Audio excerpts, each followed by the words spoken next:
Olá, galera. Hoje eu gostaria de falar sobre um livro que eu li há muito tempo atrás. Chama-se Memórias de um Primata. O autor dele é Robert Sapolsky. Eu recomendo muito a leitura desse livro, me fez muito bem. E assim, com muitas pessoas com quem eu converso, né, que são da área das ciências biológicas ou que se interessam por neurociências, eles se interessam por esse livro. Primatologia também é um tema que é bem abordado no livro. Sociologia. Há muita coisa legal no livro do Robert Sapolsky. Você deve lembrar, se você assistiu um dos meus vídeos aí, quando eu falo de um outro tipo de bicho também, que é um primata, né? Que é o macaco, que é o bonobo, fazendo comparações entre os bonobos e os chimpanzés. Recomendo que você assista esse vídeo aqui também. É o bonobo versus chimpanzés. Agora a gente vai falar um pouquinho sobre o trabalho de Robert Sapolsky lá no Quênia, África Central, na década de 70. A África estava conturbada ali com crises políticas, com luta armada, e Sapolsky estava acampado lá nas savanas africanas, estudando a vida selvagem e buscando fazer lá o seu alguma pós-graduação, doutorado lá em primatologia, né? Mais voltado assim para a vida dos babuínos. E ele queria parece que a tese dele, do doutorado dele, tinha a ver com o estresse na vida social. E ele buscou na natureza, né, em uma sociedade natural, do mundo natural ali, ou algum bicho que tinha fatores de estresse semelhantes aos dos seres humanos. E então ele foi buscando uma espécie que não tinha tantos predadores, que é um fator de estresse sobre aquela sociedade no mundo natural, né? Os babuínos, por exemplo, eles não têm tantos predadores deles. Na verdade, os babuínos, o motivo mais estressante entre eles, como na maior parte dos macacos grandes, né, dos primatas do velho mundo, são eles mesmos estressando uns aos outros, meio semelhante ao que acontece com os chimpanzés.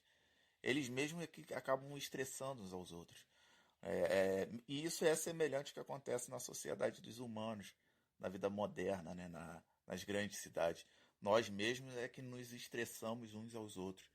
E uma sociedade também, ele buscou uma sociedade que tivesse uma hierarquia semelhante à dos seres humanos, né? Que tivesse lá no topo da pirâmide lá o patrão, né?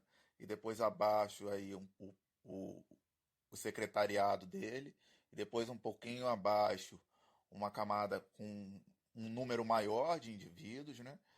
Operários, e aí uma outra camada, um número ainda maior dos excluídos. E aí ele encontrou isso nos babuínos também. Aí, logo em seguida que o Sapolsky encontrou, né, esse grupo aí, ele decidiu que ele ia ficar 3 meses acampado nas savanas, sozinho, estudando esses bichos. E é muito interessante o livro de Memórias de um Primata. Né? Ele é traduzido para a língua portuguesa, mas quem quiser também tem disponível na língua inglesa ele. Muito legal, tem muitas coisas engraçadas, não é só coisa de tema científico, não é a mesma coisa que você está lendo um artigo, não é cansativo nem chato, tem coisas muito engraçadas que eu não vou nem contar para vocês, para não perder a graça de ler o livro, Memórias de um Primata, né? E os primatas, só quero adiantar assim, um pouco do contexto científico da coisa, não vou contar os episódios muito engraçados, que são interessantíssimos. Esse bicho, o babuíno, ele é um macaco muito feroz, ele é muito bravo. Né? Eu lembro dos desenhos do Popeye, quando ele falava macacos me mordam. O primeiro bicho que me vinha à mente era o babuíno. E acho que, se eu não me engano, em um dos episódios do Popeye, eles mostravam que era esse tipo de bicho aí, quando ele falava macacos me mordam. Que ele tem os dentes muito grandes, ele é muito bravo, né? Principalmente o macho alfa, que é o chefão deles. E aí ele tem o maior número de fêmeas daquela sociedade, né? A guarda pessoal dele, os macacos maiores que apoiam ele, cada um tem fêmeas também, né? Mas os excluídos, os operários e os excluídos, eles acabam ficando sem nenhuma fêmea. E aí isso gera um estresse muito grande, testosterona, né? Que é dominante, né? É um hormônio neurotransmissor, é um hormônio sexual também, que é dominante, né? É, o hormônio neurotransmissor, perdão, esse sim é neurotransmissor, adrenalina, que tá, é o hormônio do medo, né? Ali nas camadas mais baixas dessa sociedade, o hormônio cortisol, que também é um neurotransmissor, né? Que ele é anti-inflamatório, inclusive, que é o hormônio do estresse, ele oxida as células, faz com que os indivíduos nessa sociedade envelheçam mais rápido e tem uma qualidade de vida horrível e que tem uma vida curta, né? E tem várias outras. O biólogo Sapolsky, ele desenvolveu um método de caçar esses bichinhos, né? Mas não com armas de fogo, porque ela faz um barulho, né? Faz um estrondo para não assustar. E aí assustando dá medo, adrenalina e altera. Então ele procurou com a zarabatana. A melhor arma que ele conseguiu foi a zarabatana. Ele botava lá o dardo tranquilizante dentro de um canudinho, soprava, acertava no bichinho, ele ficava grogue e caía. Robert Sapolsky ia lá e pegava o bichinho e levava para o laboratório dele para extrair sangue e fazer análise laboratorial. Muito interessante esse livro aí. Não vou te contar tudo, não. Acho que eu já estou te contando até muito sobre o livro. Só que para você saber do da linha de que a ciência usa, né? É meio que uma polêmica muito grande quando uma pessoa muito leiga, uma pessoa muito desinformada, chega para uma pessoa do meio acadêmico e diz: o homem veio do macaco, meio que querendo tirar sarro com a cara de quem estuda muito. Na verdade, ninguém nunca disse isso no meio científico, que o homem veio do macaco. É, é o tal do leitor de manchete de jornal, leitor de manchete. Aí ele leu só o início ali e não leu o texto todo e sai propagando esse monte de besteira para as outras pessoas.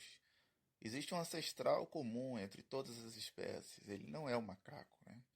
Um ancestral comum. É só você assistir os meus vídeos aí. Tem um outro vídeo aí falando também sobre a origem da vida. É tudo explicado pela química, né, pelo rearranjo das moléculas e dos átomos. E é científico, isso é ciência. Isso não é a minha opinião, não é a sua opinião.